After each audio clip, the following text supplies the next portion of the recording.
भारत में घुसपैठ के मुद्दे पर विपक्ष एक हफ्ते से हंगामा कर रहा है। विपक्ष की एक ही मांग है कि सरकार संसद में चीन के मसले पर चर्चा कराए, प्रधानमंत्री बयान दे। उधर सरकार की ओर से संसद में बयान दिया जा चुका है और सरकार का दावा है कि वो चर्चा के लिए भी तैयार है। लेकिन इस बीच संसद से बाहर बयानबाजियां खूब हो रही हैं। कभी राहुल गांधी चीन को लेकर भारत सरकार पर नजरअंदाज करने का आरोप लगाते हैं, कभी कांग्रेस बीजेपी के बीच चीनी फंडिंग को लेकर बयानबाजी हो रही है, तो कभी आम आदमी पार्टी और ओवैसी जैसे नेता चीन के बेहिसाब बढ़ते एक तरफा व्यापार को लेकर राजनीतिक सवाल उठा रहे हैं। ऐसे में सबसे बड़ा क्वेश्चन यह है कि क्या भारत को चीन से अपने कारोबारी रिश्ते खत्म कर देने की विपक्षी दलों की मांग जायज है? क्या सरहद पर तेजी से हो रहे विकास के काम से घबराकर चीन बार बार घुसपैठ की कोशिश कर रहा है? क्या सरहदों की हिफाजत कर रही सेना पर सवाल उठाने की सियासत करना सही है? ऐसे तमाम सवालों पर आज के दंगल में खास मेहमानों के साथ चर्चा करेंगे, लेकिन उसके पहले हमारी ये रिपोर्ट देखिए। एक तरफ चीन वास्तविक नियंत्रण रेखा लांघकर बार बार भारत में घुस रहा है, पिट रहा है और खदेड़ा भी जा रहा है, लेकिन चीन की उन्हीं हरकतों पर देश के अंदर सियासी घमासान थम नहीं रहा। रोज संसद में एक ही शोर सुनाई पड़ता है। कांग्रेस से लेकर आम आदमी पार्टी तक की ओर से रोज राज्यसभा में नियम 267 के तहत बहस के लिए नोटिस दिया जा रहा है, लेकिन मंजूर नहीं हो रहा है। अतिक्रमण कर रहे हैं लोगों को, हमारी जगह वो अतिक्रमण करके वहाँ पर पुल बनाए जा रहे हैं, घर बनाए जा रहे हैं, तोखाने, कारखाने सब बना रहे हैं। तो इसीलिए ये महत्व का मुद्दा है। अगर ये चर्चा नहीं करेंगे, इसको अगर रूल्स अगर सस्पेंड करके चर्चा को अगर अवकाश देंगे, फिर किसको देंगे? बार बार विषय उठाते हैं कि हमें चर्चा करनी है। मैं इतने सारे उदाहरण दे सकता हूँ जब गंभीर विषयों पे इनके समय चर्चा नहीं हुई, जो डेप्यूटी चेयरमैन साहब ने खुद सदन पे कहा। विपक्ष की चर्चा की मांग पर सरकार आक्रामक है और कांग्रेस को इतिहास याद दिला रही है और चीनी घुसपैठ के विषय को बेबुनियाद विषय करार दे रही है।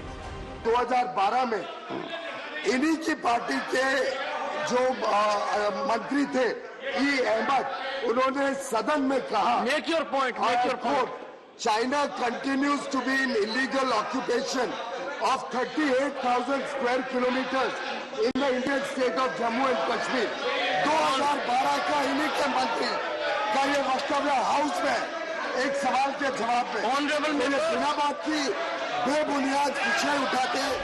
संसद के अंदर आरोप प्रत्यारोपों का सिलसिला कुछ दायरे में, लेकिन सदन के बाहर खुलकर सियासी वार पलटवार हो रहा है। मुद्दा है चीनी घुसपैठ और सियासी हमले के बिंदु में है कि चीन का करीबी कौन? क्या राजीव गांधी फाउंडेशन में चाइनीज दूतावास ने फंडिंग की? राहुल गांधी जवाब दे। इनसे पूछना चाहते हैं कि विदेश मंत्री एस जयशंकर के पुत्र जिस संस्था में काम करते हैं, उस संस्था ने चीनी दूतावास से 3 बार फंड्स लिए या नहीं लिए? डोकलाम के समय भी देश की सीमा पर रक्षा मंत्री भी और प्रधानमंत्री भी गए, और मैं तो ये कहना चाहता हूँ, राहुल जी उस समय कहाँ थे, किसके साथ थे? उस दाल में काला है। सरकार चर्चा से भाग रही है। ये 12 लाख 14 लाख करोड़ का व्यापार होता जा रहा है। क्या उस व्यापार के लिए कहीं तो कुछ दाल में काला नजर आ रहा है? इतिहास में जाके देख लीजिए, ऐसे जब भी मसले आए हैं तो सदन में इसके ऊपर चर्चा हुई है। मैंने कहा है उतना पर्याप्त है। जो वस्तु स्थिति थी उसकी जानकारी मैंने संसद को दे दी है। हालांकि चीन पर चल रही इस राजनीति में सरकार ये भी दावा कर रही है कि पिछले 8 साल में मोदी सरकार ने उत्तर पूर्व के राज्यों से लेकर चीन से लगती सरहदों पर काफी तेजी से इंफ्रास्ट्रक्चर भी बढ़ाया है और सैनिकों को भी सशक्त किया है। मोदी सरकार ने 2 लाख से ज्यादा बुलेट प्रूफ जैकेट दे दी, स्नो बूट्स दे दिए, लेटेस्ट हथियार दे दिए, राफेल विमान दे दिए, लेटेस्ट हथियारों से लेकर फाइटर जेट्स तक दिए। अरुणाचल प्रदेश में तवांग के पास जहां चीन बार बार घुसपैठ की कोशिशें करता रहा है, उन इलाकों में रहने वाले लोग और तिब्बत की निर्वासित सरकार के प्रधानमंत्री पेनपा त्सेरिंग भी मानते हैं कि अब चीन असुरक्षित महसूस करता है। I feel China is very, very insecure. So because of that, they are creating these hotspots like Ladakh or Tawang with India. It's not India of 1962. It's not even India of 1980s or 90s. Now India is a strong country. Only economics can bring Communist Party down. विपक्ष का आरोप है कि सरहद पर चीन की अतिक्रमण वाली हरकतों के बावजूद भारत के साथ चीन का कारोबार लगातार बेहिसाब बढ़ता जा रहा है। इतना ही नहीं, दुनिया भर में बदनाम हो चुकी चीन की कंपनियों को भी भारत में कारोबार की छूट मिली हुई है। राहुल गांधी ने तो चीन के मुद्दे को लेकर सरकार पर निष्क्रिय होने का आरोप भी लगा दिया था। जम्मू से सुनील जी भट्ट, दिल्ली से सुप्रिया भारद्वाज और गीता मोहन के साथ आज तक ब्यूरो। सरहद पर सन्नाटा है, लेकिन संसद में संग्राम है। कई ऐसे मुद्दे हैं जिसको लेकर पक्ष विपक्ष के बीच ये बड़ी चर्चा होगी दंगल में। खास मेहमान जुड़ चुके हैं, उनका परिचय आपसे करवा देती हूं। डॉक्टर सुधांशु त्रिवेदी, राज्यसभा के सांसद और राष्ट्रीय प्रवक्ता भारतीय जनता पार्टी के, कुछ ही पलों में हमारे साथ होंगे। टीवी स्क्रीन पर आपको सुप्रिया श्रीनेत दिखाई दे रही हैं, कांग्रेस पार्टी की राष्ट्रीय प्रवक्ता हमारे साथ जुड़ चुकी हैं। मेजर जनरल ए.के. Sibaji, retired former chief of territorial army के इस वक्त हमारे साथ मौजूद हैं। लेकिन सुप्रिया जी, शुरुआत आपसे ही करते हुए, क्योंकि अब से कुछ देर पहले विदेश मंत्री एस जयशंकर की ओर से बयान दिया गया है कि 13,000 फीट की ऊंचाई पर विपरीत परिस्थितियों में जिस तरह से हमारे जवान सरहद की हिफाजत कर रहे हैं, उनके लिए पिटाई जैसे शब्दों का इस्तेमाल कतई ठीक नहीं है। और राहुल गांधी का यह बयान, जिस पर उन्होंने अपनी ये प्रतिक्रिया दी है, क्या होगा इस पर जवाब आपका? पलटवार किया उन्होंने राहुल जी के बयान पर। नहीं, वो कितना भी पलटवार कर ले, आपके दर्शकों को मेरा नमस्कार, वो कितना भी पलटवार कर ले, उनको दो ही सवालों का जवाब देना है।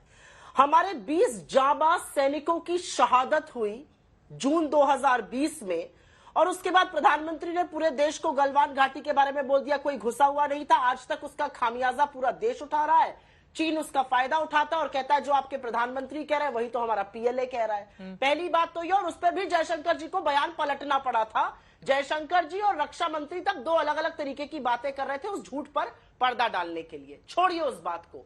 मैं ये जानना चाहती हूं कि जिस गलवान घाटी में हमारे 20 जाबाजों की शहादत हुई, उसके बाद से चीन का हमारा व्यापार इतना बढ़ता गया कि आज सबसे हाईएस्ट $115 बिलियन पर है। भक्तों ने तो कुछ फोन वोन जलाए, कुछ टीवी भी फूंक डाले, ऐसी धूल झोंकी गई आंखों में। टिकटॉक को आपने बैन किया और टिकटॉक से पीएम केयर फंड में 30 करोड़ रुपए लिए हुए हैं। यूसी वेब कंपनी को बैन किया। यूसी वेब कंपनी ने भाजपा का प्रचार किया था 2019 में। शेयरेट को भाजपा ने यूज किया था। तो मैं ये जानना चाहती हूं कि ये पैसा आया कहां गया, इसका क्या उपयोग हुआ, और सबसे ज्यादा क्या शहादत का बदला हमारा ट्रेड डेफिसिट बढ़ाना, उनके साथ व्यापार बढ़ाना है? क्योंकि चीन का हमारा व्यापार 10% है हिंदुस्तान का, चीन के लिए हम मात्र 3% हैं। तो एक तरह से चीन की सेना को पैसा हमारा ट्रेड द्वारा दिया जा रहा है। इसका जवाब क्या है? अगर इसका जवाब नहीं है तो राहुल गांधी को भूल जाइए, कांग्रेस पार्टी को भूल जाइए। आपके सांसद तपीर गांव ने जो सदन के कक्ष में कहा है उस पर जवाब दीजिए। ठीक है, तो घुसपैठ उन्होंने अरुणाचल में। सुधांशु त्रिवेदी जी, सवाल तो महत्वपूर्ण है ना, क्योंकि एक लंबी फहरिस्त रही है चीन की ओर से आक्रमण की। हालांकि हमारे सैनिकों की मुस्तैदी से हर बार उन्हें मुंह की खानी पड़ती है, लेकिन व्यापार अगर लगातार बढ़ता हुआ चला जाएगा और उसी के साथ बढ़ती जाएगी चीन की हिमाकत भी, तो विपक्ष आपसे ये सवाल पूछेगा ही।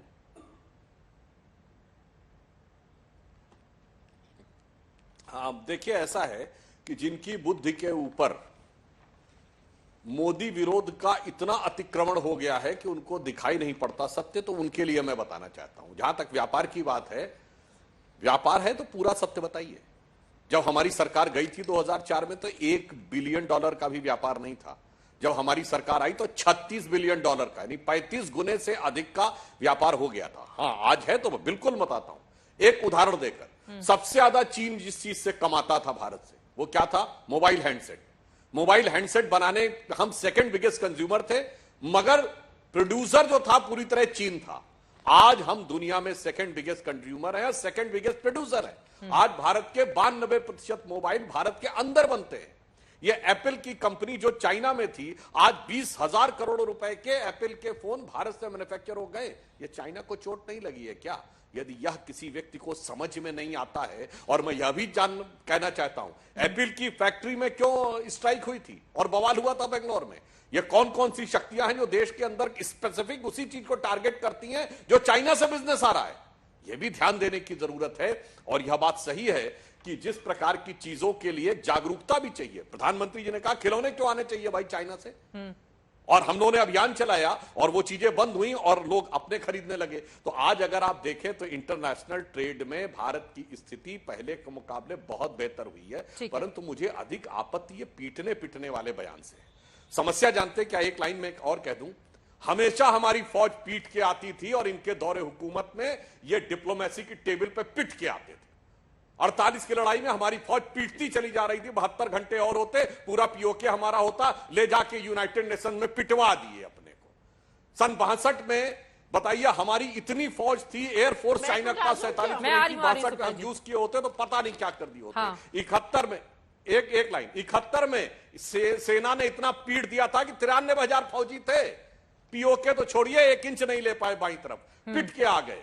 तो और तो छोड़िए 95 में पोखरण विस्फोट, हम लोगों ने 98 में क्या 95 में नरसिम्हा करने जा रही थी, एक आंख दिखाई गई, अमेरिका से पीछे हट गए। तो अंतर यह रहता है कि हमारे यहां सेना हमेशा पीटती है जिनकी की फितरत पिटने की रही है डिप्लोमेसी की टेबल पे, कूटनीति की टेबल पर सेना की विजय को पराजय में बदलने में इस पर आप जवाब दीजिए कि सेना के लिए पिटने जैसे शब्द का इस्तेमाल करना, और चूंकि कांग्रेस पार्टी बार बार व्यापार का भी जिक्र कर रही है, तो एक आंकड़ा है मेरे पास, जैसा कि सुधांशु जी ने भी जिक्र किया है और पीयूष गोयल जी की ओर से संसद में बताया गया है, 2003-04 में चीन से भारत का आयात $4.34 अरब का था, लेकिन 2013-14 आते आते ये बढ़कर $51.03 अरब का हो गया, यानी 10 साल में ये आयात बढ़कर 10 गुना से भी ज्यादा हो गया। तो ये तो आपकी ही सरकार के कार्यकाल में हुआ है, तो अगर वो कर रहे हैं तो गलत, आपकी सरकार के कार्यकाल में आयात बढ़े तो सही, ये कैसे हो सकता है?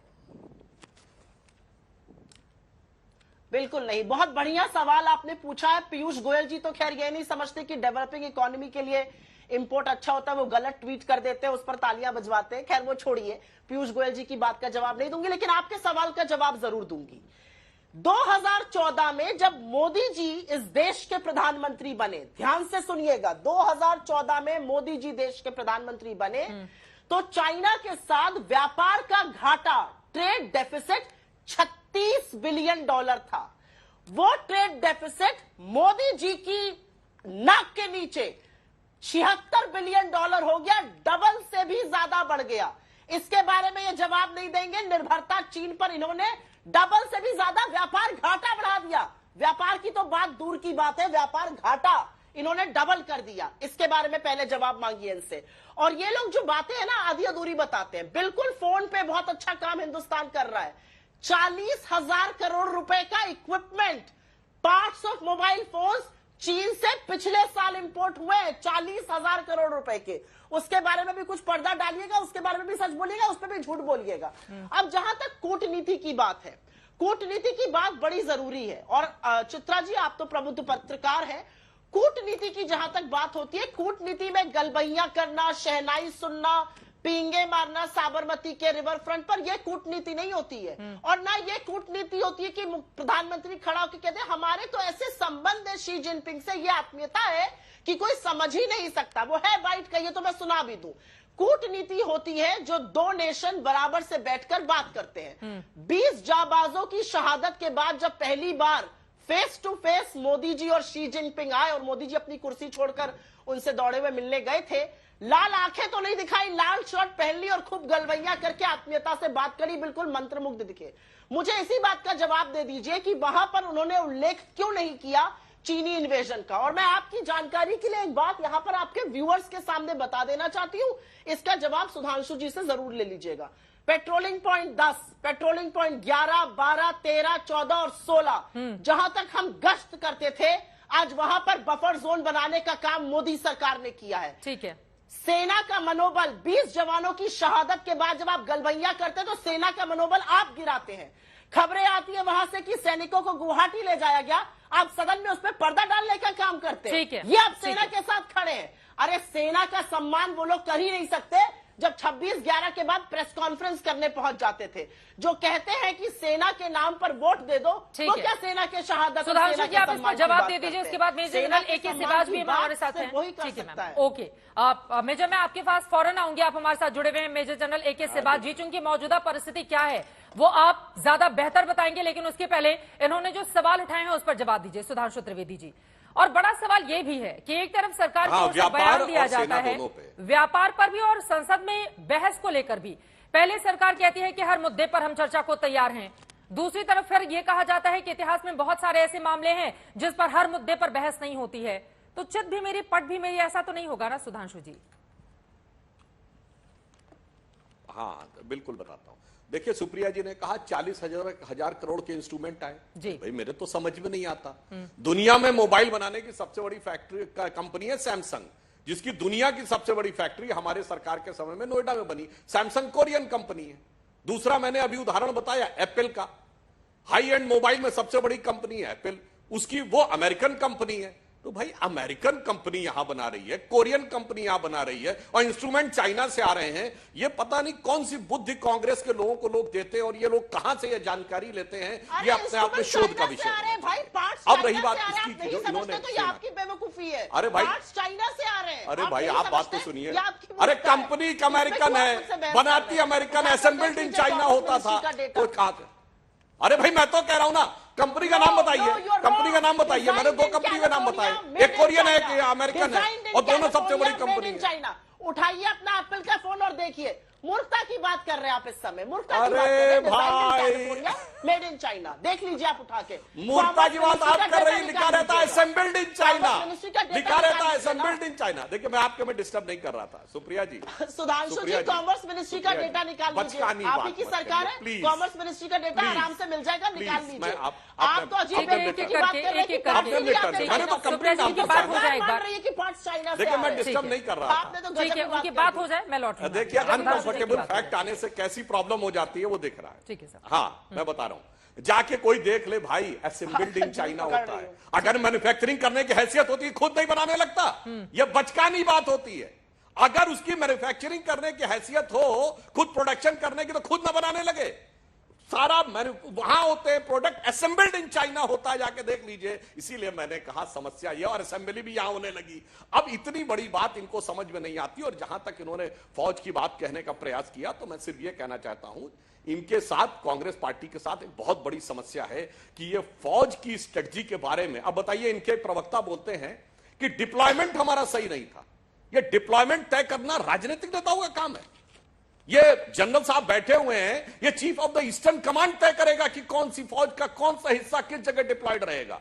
यही बात है जो कि इन लोगों की मजाक की बात लगती है। और इन्होंने कहा ये वो लोग बताएंगे, 26/11 इनके मुंह से निकल गया। सुप्रिया जी 26/11 के बारे में बैरक ओबामा ने अपनी किताब द प्रॉमिस लैंड में लिखा है, मनमोहन सिंह जी का रेफरेंस देते हुए, कि अगर 26/11 के बाद सेना तैयार थी एक्शन लेने के लिए, मगर कांग्रेस की सरकार ने इसलिए एक्शन नहीं लिया कि उससे उपजे माहौल से भाजपा को राजनीतिक लाभ ना हो जाए। अब अगर हैसियत है तो बैरक ओबामा पे जाके कर दीजिएगा, नोटिस दे अरे आप वहां चले गए थे, वहां पर प्रेस कॉन्फ्रेंस करने, आप हर जगह राजनीतिक लाभ लेते हैं। बहुत सारे ऐसे सवाल हैं। जिस तरह से इस वक्त सीमा पर सबसे बड़ी तैनाती की गई है, इंडिया टुडे से बातचीत करते हुए, सुप्रिया जी मैं आ रही हूं, इंडिया टुडे से बातचीत करते हुए विदेश मंत्री एस जयशंकर की ओर से अब से कुछ देर पहले क्या कहा गया है, पहले वो सुन लेते हैं, उसके बाद चर्चा में आगे बढ़ेंगे। और ए के एंटनी का भी वो बयान आप निकाल कर रखें, 2013 में उनकी ओर से संसद के भीतर रात 9:45 बजे एक बहुत बड़ा बयान चीन के संदर्भ में दिया गया था। वो बयान भी सुनाएंगे, लेकिन उसके पहले विदेश मंत्री एस जयशंकर को सुने। Today you have a deployment of the Indian Army on the China border that we've never had. It's done in order to counter Chinese deployments which were scaled up massively since 2020. Now, if we were in denial, how is the army out there? Because the army didn't go there because Rahul Gandhi asked them to go.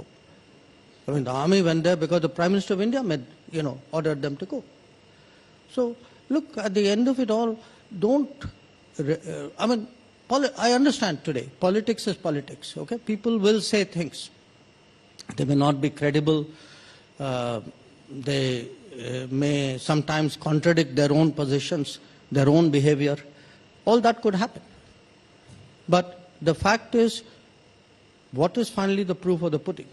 The proof of the pudding is that the Indian Army today is deployed to counter any attempt to unilaterally change the LAC. अब तक की सबसे बड़ी तैनाती, सुप्रिया जी इस पर आप जवाब दे दीजिए, उसके बाद मेजर जनरल मैं फौरन आपके पास आ रही हूं। विदेश मंत्री की ओर से इंडिया टुडे से बातचीत में कहा गया है कि मौजूदा हालात को देखते हुए अब तक की सबसे बड़ी तैनाती हमारी सेना की वहां पर की गई है पिछले कुछ सालों में अगर हम देखें, और वहां पर अकेले अपने तरीके से भौगोलिक परिस्थितियों को चेंज कर दे तो आज की स्थिति में चीन इतना सक्षम नहीं है। हिंदुस्तान की सेना फौज पूरी तरह से वहां पर मुस्तैद है। मुझे किंच मात्र भी, रत्ती भर भी संदेह नहीं है अपने सेना के शौर्य और पराक्रम से, और मैं ये पूरी तरह से जानती हूं कि सेना जिस दिन मन बना ले चीन के छक्के छुड़ा सकती है। ये मैं दावे के साथ और एक सैनिक के घर से आती हूं कह सकती हूं आपको। मेरा भाई भी सेना में है। लेकिन मैं आपसे एक बात पूछना चाहती हूं, और ये बात पूछनी जरूरी है। जहां तक हमारी सेना पेट्रोलिंग पॉइंट तक गश्त करती थी, उस पर बफर जोन क्यों बनाने दिया गया? उस पर क्यों सरकार के दबाव से बफर जोन बनाने दी गई? जहां पर हमारे 20 जवानों की शहादत हुई, उस जगह भी आज चीन घुसपैठ करके 2000 किलोमीटर के स्क्वायर किलोमीटर के उसमें बैठा हुआ है। डीबीओ, जहां तक हमारे सियाचिन में सप्लाईज होती है, उस वाइस स्ट्रिप में आज भी चीन है। और डोकलाम की मैं बात करती हूं, ये तो तपीर गांव इनके सांसद का कहना है, जो फ्लैश पॉइंट था वहां से सेनाएं हट गई, लेकिन पूरे प्लेटो पे चीन ने फोर्टिफिकेशन किया हुआ है। तमाम और सैटेलाइट तस्वीरें आ रही है जो बता रही है कि चाहे ईस्टर्न लद्दाख हो, चाहे अरुणाचल हो, वहां पे फोर्टिफिकेशन है। उसका क्या जवाब है इनके पास? हमारी सेना के हाथ बांधने का काम मोदी सरकार कर रही है, और यह सर्वथा गलत है। और गलत इसलिए है क्योंकि आपके बढ़ते हुए व्यापार से चीन की सेना के पास पैसा और फंड ज्यादा, व्यापार बंद कर देना चाहिए। ठीक है, इस सवाल का आप जवाब दीजिएगा। क्या व्यापार बंद कर दिए जाने के बाद चीन की ये जो घुसपैठ है वो पूरी तरह से उस पर लगाम लग जाएगी? सुधांशु जी मैं आऊंगी, लेकिन बहुत देर से हमारे साथ major general retired AK Siwach जी जुड़े हुए हैं।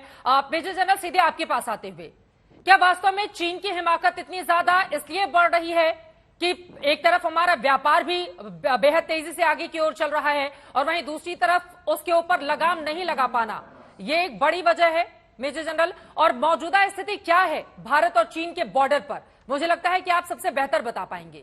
और इस पूरे मामले में क्या देश के भीतर राजनीति भी हो रही है जो नहीं होनी चाहिए?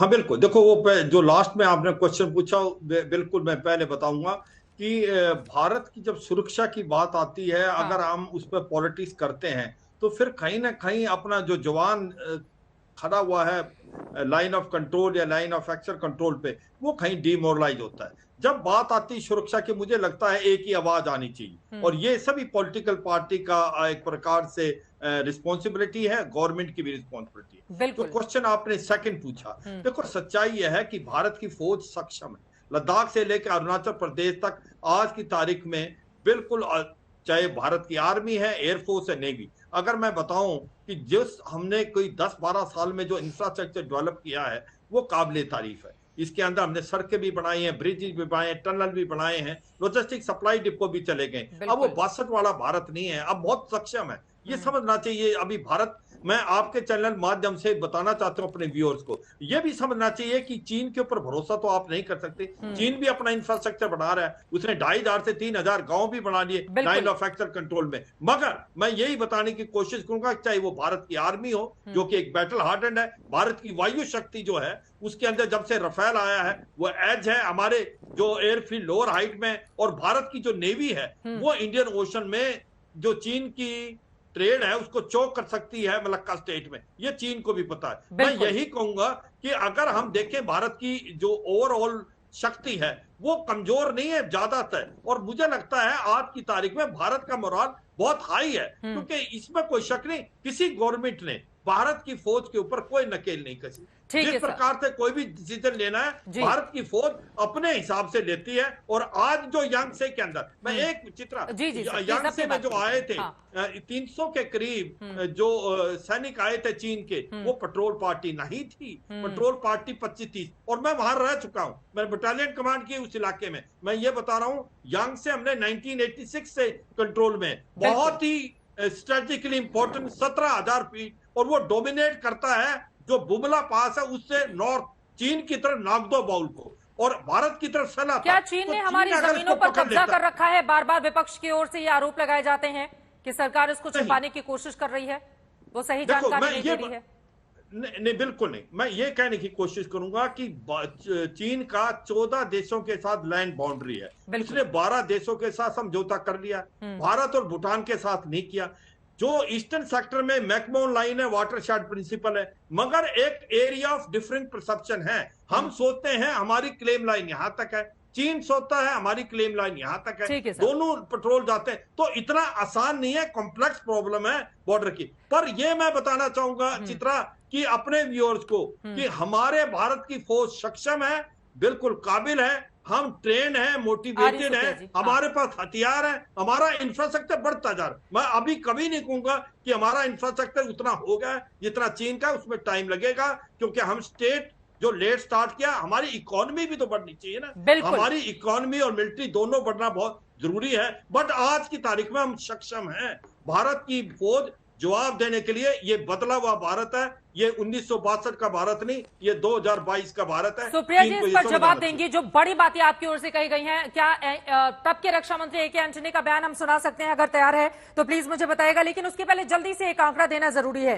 देखिए, जिसका जिक्र इस वक्त मेजर जनरल की ओर से भी किया जा रहा था, चीनी सेना की आक्रामक मुद्रा भारत के बुनियादी ढांचा गतिविधियों से जुड़ी हुई होती है। आपकी जानकारी के लिए यह भी बताते चले कि पिछले महीने ही नई दिल्ली की ओर से अरुणाचल प्रदेश में 1800 किलोमीटर लंबे फ्रंटियर हाईवे के निर्माण के लिए गजट अधिसूचना जारी की गई थी। सुप्रिया जी, जो आरोप, जो बातें उनकी ओर से कही गई हैं, उस पर भी आपका जवाब, वो बार बार इस बात पर जोर दे रहे हैं मेजर जनरल कि ये 1962 का हिंदुस्तान नहीं है, और जब भी इंफ्रास्ट्रक्चर तेजी से डेवलप होता है, उसका निर्माण किया जाता है, तब उस समय चीन की ओर से ऐसी हिमाकत बढ़ जाती है। मैंने मेजर जनरल साहब का पूरी बात सुनी और उन्होंने और भी चीजों पर बहुत एम्फेसिस करते हुए बोला कि इकोनॉमी का बढ़ना जरूरी है। इकोनॉमी तो ठप बैठी हुई है, उस पर जितनी कम बात करी जाए उतना अच्छा रहेगा इन लोगों की शरण मिटाने के लिए। मैं आपसे कुछ और सवाल पूछना चाहती हूँ चीन पर। बिल्कुल, मैंने तो आपसे शुरू में कहा था, अपनी सेना के शौर्य और पराक्रम पर तो किंच मात्र भी संदेह नहीं है। सेना का शौर्य और पराक्रम तो ऐसा है कि चीन चूना कर सके, ये मैं दावे के साथ कहती हूं और सीना ठोक के कहती हूं। लेकिन उसी सीना ठोकते हुए मैं पूछना चाहती हूं कि जिस डोंगफेंग नाम की कंपनी को वर्ल्ड बैंक ने, यूरोप ने, यूएस ने, चीनी कंपनी है, बैन कर दिया था, उसको बॉर्डर स्टेट जेएनके जैसी जगह पर 2020 में इतने सारे कॉन्ट्रैक्ट्स किसने दिए? 43,000 करोड़ के एमओयू धोलेरा गुजरात में चीनी कंपनियों के साथ किसने साइन किए? और मैं ये भी पूछना चाहती हूं कि यूसी वेब जैसी कंपनीज को बैन तो आपने किया, उनको चुनाव में इस्तेमाल आपने किया था। और एक ही बात का जवाब आप मुझे जरूर दिला दीजिए, चाहे वो हुआवे हो, चाहे वो टिकटॉक हो, चाहे वो वन प्लस हो, ये सारी कंपनियां बैन है, लेकिन ये सब पीएम केयर फंड में पैसा दे रही है। और ये हमारी सरकार नहीं बता रही है, ये कंपनियां अपने एक्सचेंज को बता रही हैं। और अंत में 5 सेकंड में एक बात मैं जरूर करना चाहती हूं। हमारा स्टार्टअप इकोसिस्टम की यह सरकार बहुत बात करती है, करनी भी चाहिए, नौजवानों का हौसला है, स्टार्टअप्स बनाते हैं। आपको पता है हिंदुस्तान के स्टार्टअप इकोसिस्टम में पिछले साल चीन ने $15 बिलियन रुपए डाले थे, चीनी कंपनियों ने, और वो जिस दिन चाहे वो धराशायी कर सकते हैं हमारे पूरे स्टार्टअप सिस्टम को। किसने डालने दिया वो पैसा? किसने ये अनुमति दी? आप मुझे बताइए। क्या ये राष्ट्रीय सुरक्षा का मामला नहीं है? एक तरफ जवान शहीद हो रहा है और दूसरी तरफ आप व्यापार पे व्यापार बढ़ाए जा रहे हैं। ठीक है, मैं जवाब ले लेती हूं उनसे। अवसर पे अवसर, ये कौन सी भैया दो मुई बातों में जरा समझ नहीं आया। बिल्कुल, हाँ देखिए, पहली बात तो बिलियन का बात किया, मगर इसका जवाब नहीं दिया कि इनके टाइम में 4 बिलियन से 54 बिलियन, यानी 12 गुना अधिक चीन का व्यापार कैसे हो गया था। चलिए, हमारे टाइम में आपका आरोप है कि 1.25 गुना हुआ, आपके टाइम में 12 गुना हुआ था। हमने उनके व्यापार के बहुत से हिस्से उनके हाथ से खींच लिए। प्रतिबंध लगाना अलग है, मैंने एग्जाम्पल दिए। अब एयरबस यहां पर बनने लगी, अभी तक इससे पहले कभी होता था हवाई जहाज का मैन्युफैक्चरिंग, अब हम होने लगी। दूसरी बात, मैं एक बात कहना चाहता हूं, कांग्रेस को मुझे समझ में नहीं आता किसके बयान पे भरोसा है। भारत सरकार यह कहती है कि चाइना हमारे यहां 1 इंच अंदर नहीं आया। चीन की सरकार क्या कहती है? चीन कहती है भारत हमारे इलाके में घुसा हुआ है। मैं चुनौती से पूछता हूं, इनके जमाने में कभी चीन ने बोला कि हम उसके इलाके में घुसे हुए हैं? तो भाई, आपके दिमाग में मोदी विरोध का कीड़ा ऐसा घुसा हुआ है कि चलो भारत के बयान पे तो यकीन नहीं, आपको चीन के बयान पे तो यकीन कर लीजिए, जिसके साथ आपका करार है, उसके बयान पे भी भरोसा नहीं। चलिए, आपने सैटेलाइट इमेज की बात कही, तो सैटेलाइट पिक्चर दिखा दीजिए कि साहब 2013 से पहले की सैटेलाइट पिक्चर ये थी, 2014 के बाद सैटेलाइट पिक्चर ये है, गूगल पे आज उपलब्ध है, इसमें कोई समस्या नहीं है, परंतु वह भी नहीं दिखा पाते हैं। और दूसरा मैं बता रहा हूं, अभी जनरल सिवाज ने जो बात कही, मैं एक गंभीर बात कहता हूं, ये सारा झगड़ा 2020 में क्यों शुरू हुआ? हमने जो मैसिव इंफ्रास्ट्रक्चर बनाना शुरू किया, इनके जमाने में वो एनजीओ लॉबी जो नेशनल एडवाइजरी काउंसिल के बहुत लोग चलते थे, अरे इन्वायरमेंट के नाम पे सैकड़ों किलोमीटर की सड़कों को रोक रखा था, हमने आने के साथ क्लियरेंस किया। तो जो हमने वहां रोड बनाई थी, वो चाइना का जो कराकोरम हाईवे है, यानी जो उनका one belt one road initiative, वहां से सिर्फ 100-125 किलोमीटर दूर रह गई थी। चीन इसलिए रिएक्टिव हुआ कि अगर भारत ने सड़क और बना ली तो in case of any war हम आर्टिलरी के द्वारा भी उनका लैंड कनेक्शन यूरोप के साथ तोड़ सकते हैं। अब आइए नेवी पे, चाइना को जो भी मूवमेंट करना है वो इंडियन ओशन के थ्रू करना है। हमने न्यूक्लियर सबमरीन भी बनाई, हमने आईएनएस विराट यानी विमान वाहक युद्धपोत बनाया, और कल ही रक्षा मंत्री जी आईएनएस मार्मोगांव का उद्घाटन किया है। 12 मंजिला जहाज है, 161 मीटर का है, और ब्रह्मोस जैसी मिसाइल से भी लैस है। अब यदि इन केस ऑफ कॉन्फ्लिक्ट हमने अपनी नेवी को इतना मजबूत किया है कि स्ट्रेट ऑफ मलक्का से होते हुए चीन को आने में बहुत समस्या हो सकती है, और हमने तो क्वाड बनाया है। अब डिप्लोमेटिक वे में मैं पूछता हूं, 4 देश है ना क्वाड में, मैं सुप्रिया जी से पूछता हूं, जरा बता दे कूटनीति पे चीन के साथ खड़े 4 देशों का नाम बता दें। नॉर्थ कोरिया और पाकिस्तान 2 हैं, 2 और देशों का नाम बता दें जो चीन के साथ खड़ा हो। अरे चीन सर के बल खड़ा हो गया तो हमने मसूद अजहर को आतंकवादी घोषित कर दिया। चीन सर के बल खड़ा हो गया, 370 पे एक चीज नहीं लेके आया। चीन सर के बल खड़ा हो गया, हमने मिसाइल टेक्नोलॉजी कंट्रोल रिजीम में सदस्यता प्राप्त कर ली। चीन सर के बल खड़ा हो गया, शंघाई कॉर्पोरेशन में मोदी जी ने आतंकवाद का प्रस्ताव पारित कर दिया। मैं इनसे पूछता हूं, 4-5 देशों का नाम बता दें जो आज कूटनीतिक दृष्टि से चीन के साथ संसद में बाधित हो रही है, विपक्षी दलों को वॉकआउट करा लीजिए। चर्चा इतनी सारी उपलब्धियां अगर सरकार के साथ जुड़ी हुई है। मैं आ रही हूं सुप्रिया जी, जल्दी से सुधांशु जी, क्या दिक्कत क्या हो रही है सरकार को? आपने जो बात कही, भाई जो कोई चर्चा करने में इंटरेस्टेड हो तो वो बात करे ना। जो जहां के सांसद ये बयान देते हो कि आर्मी का डिप्लॉयमेंट ठीक नहीं है, आर्मी का डिप्लॉयमेंट डिस्कस होगा संसद में। पहले अपने बयान के लिए अब माफी तो मांगे। आज कह रही है सुप्रिया जी, हम सीना ठोक के कहते हैं कि हमें सेना के शौर्य पे भरोसा। आज तक सीना ठोक के उस सांसद पे कार्रवाई नहीं की जिसने सेना अध्यक्ष को सड़क छाप गुंडा कहा था। और मुझे याद है टीवी डिबेट पे आके इनडायरेक्ट वे में कांग्रेस के तमाम नेता प्रवक्ता उसके लिए डिफेंड करते थे। इसलिए आपका क्या चरित्र है और क्या वास्तविकता है देश की जनता को पता है। ठीक है, लेकिन उसके पहले सुप्रिया जी आप जवाब दीजिए। रक्षा मंत्री ए.के. एंटनी 2013 में संसद में नवंबर में जो बयान देते हैं चीन के संदर्भ में, वो भी काफी ज्यादा अहम है। एक बार वो बयान सुनते हैं, उसके बाद चर्चा में आगे बढ़ेंगे। तब के रक्षा मंत्री ए.के. एंटनी को सुनिए। Compare to India in the area of building infrastructure, China is much advanced. Independent India, many years as a policy on border, best defense is not to develop the border. Undeveloped border is more safe than developed border. Congress की पुरानी सरकारों की बात करते हुए A K. Antony को आप सुन रहे थे। अब सुप्रिया श्रीनेत जी, सवाल तो महत्वपूर्ण है ना। देखिए, अगर इंफ्रास्ट्रक्चर का तेजी से निर्माण बॉर्डर एरिया में हिंदुस्तान करेगा तो उससे खलबली चीन के भीतर मचेगी ही।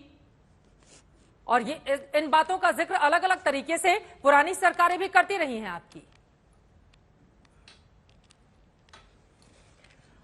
चित्रा जी, मैं 2 बातों का उल्लेख पहले करना चाहती हूं, अगर आपकी परमिशन हो। इन्होंने बोला कि हम क्या बातें बताएंगे सदन में। ये तो सदन में बहस ही नहीं करना चाहते, ना अपने 3 काले कानूनों पर करना चाहते हैं, ना नई नीतियों पर करना चाहते हैं, ना इस मुद्दे पर बहस करना चाहते हैं। मुंह ही नहीं है बहस करने का। बेचारे बहस कहां से करेंगे?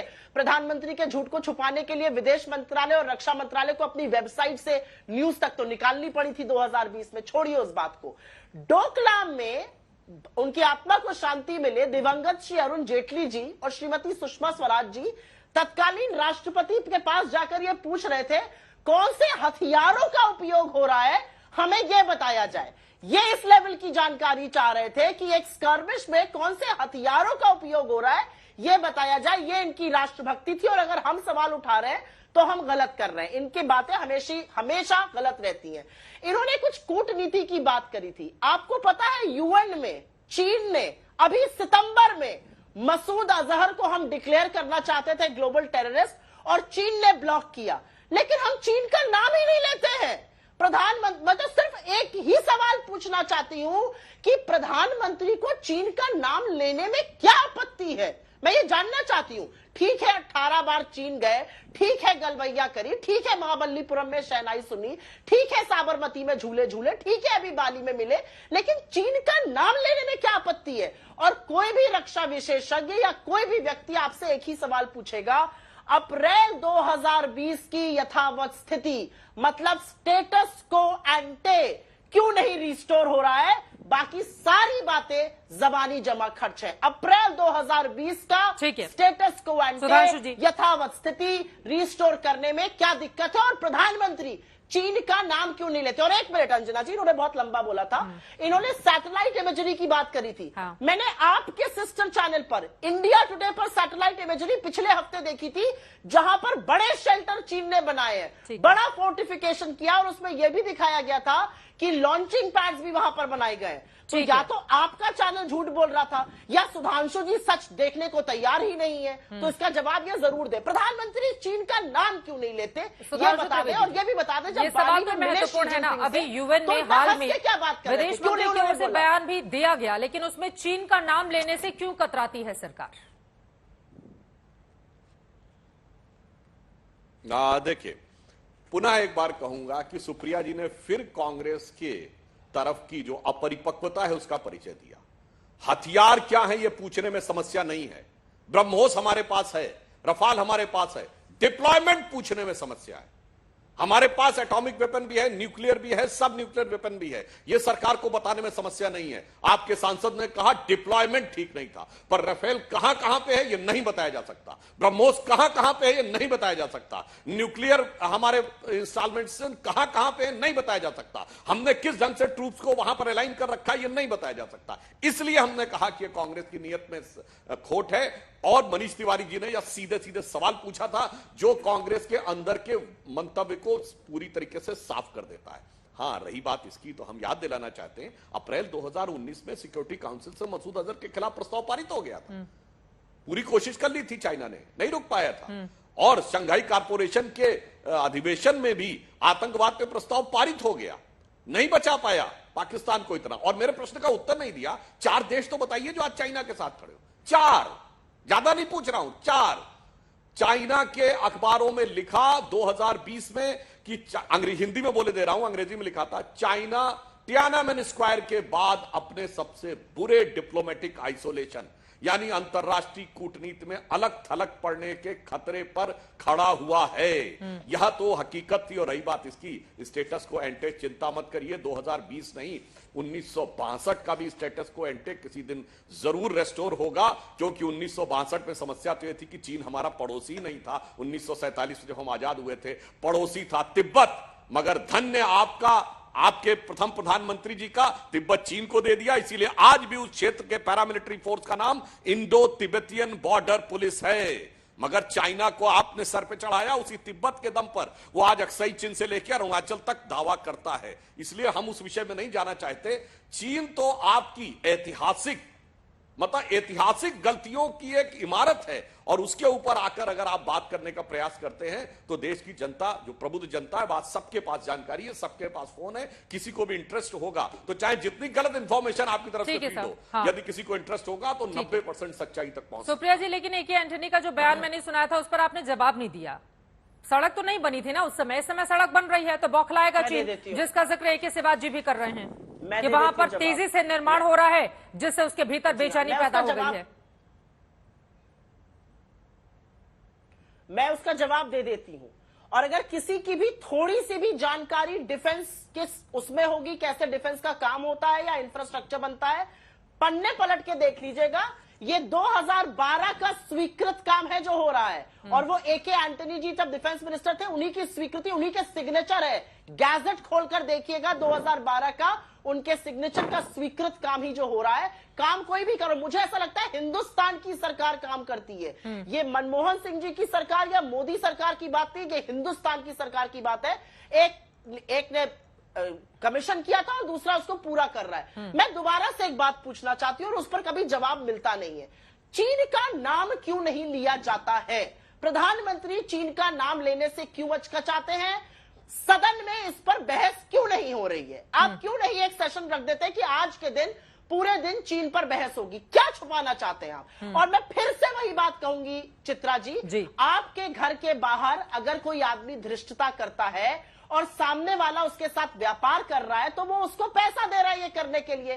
तो अगर चीनी सेना ऐसा कर रही है और हम चीन के साथ लगातार व्यापार की पींगे बढ़ा रहे हैं, तो मुझे सिर्फ इस बात का जवाब दीजिए, आप क्या ये देखिएगा कि 2004 में क्या था, 14 में क्या था, हमने क्या किया, तब तक देखते या रहिएगा चीन के इतिहास, साथ सुधांशु व्यापार त्रिवेदी जी। घटाने पे काम करेगा? आत्मनिर्भरता के नाम सवाल तो बड़ा है ना, कब तक इतिहास को आप निकालते रहिएगा? और वो कह रही है कि भारत सरकार काम करती है, कोई पार्टी काम नहीं करती है बॉर्डर पर। चलिए अब बिल्कुल मैं एक ही प्रश्न पूछता हूं। राहुल गांधी जी ने बहुत बयान दिया है। राहुल गांधी जी रक्षा संबंधी स्थायी समिति के सदस्य हैं, कांग्रेस पार्टी ने उनको नामित किया है। सुप्रिया जी से पूछे कितनी मीटिंग अटेंड की है? पिछले साल से पहले जब तक मुद्दा उठाया था, पहले एक साल में कोई मीटिंग ही नहीं अटेंड की। और उन्होंने एक मीटिंग में चीन का मुद्दा उठाया, और जब जनरल रावत ने उसके ऊपर प्रेजेंटेशन दिया इंडिया की डिफेंस प्रिपेयर्डनेस पे, उस मीटिंग में वो थे नहीं। अन्यथा बता दे कितनी मीटिंग अटेंड की है जब से पिछले 3 वर्षों में, जब से यह विषय उठा।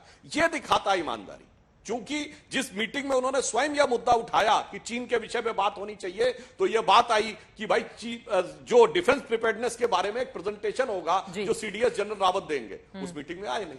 तो यह साफ दिखाई पड़ता है कहना क्या है, माहौल बनाना है, गंभीरता कितनी है, यह सबको पता है। इसीलिए मैंने कहा 4 देश बताइए जो चीन के साथ डिप्लोमेटिकली खड़े हों। अभी मैं रिपीट कर रहा हूं, 4 देश का नाम बता के जाइए, फिर आप कहिए कि मोदी सरकार की कूटनीति। सुप्रिया जी जल्दी से, उसके बाद AK सेवाजी की एक क्लोजिंग टिप्पणी लेनी है जी। 4 देशों का नाम पूछ रहे हैं। चित्रा जी मैं ज्यादा कुछ नहीं करूंगी, मैं तो मोदी जी के वो बयान चलाने शुरू कर दूंगी जो मेरे पास है, जहां पर वो अपनी आत्मीयता बता रहे हैं और जहां पर उन्होंने भारतीय सेना के लिए क्या कहा। सुनिए कि सेना से ज्यादा साहसी तो व्यापारी होता है। ये कौन कह सकता है?